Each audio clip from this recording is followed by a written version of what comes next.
In the early days of September 1666, London was a bustling, overcrowded city, full of narrow winding streets, timber-framed buildings, and thousands of tightly packed homes, businesses, and churches. Disaster was about to strike.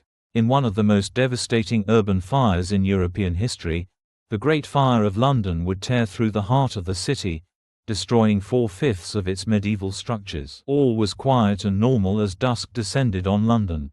People had little idea of the terror that was about to engulf them. In the early hours of Sunday, September 2, 1666, the fire began innocuously in a small bakery on Pudding Lane, owned by Thomas Fariner, the King's baker.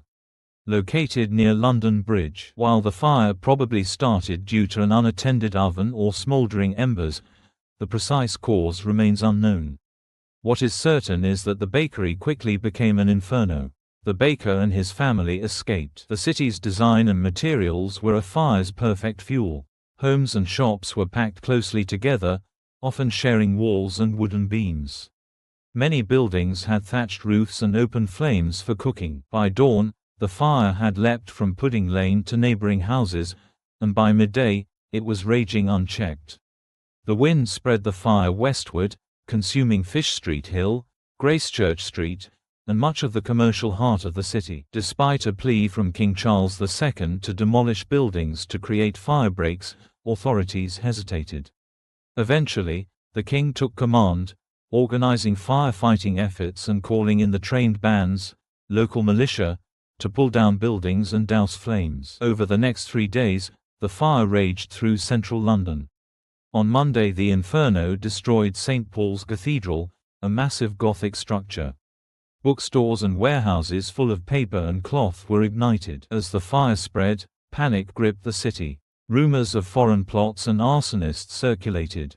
England was at war with the Dutch and the French, and many Londoners believed the fire to be a deliberate attack.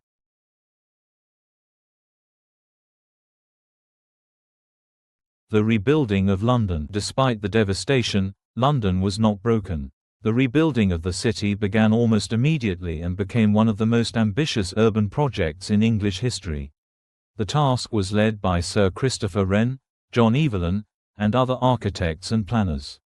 Wren proposed grand boulevards and wide avenues reminiscent of Paris, but logistical and legal constraints meant the medieval street plan was largely retained. London was built using brick and stone.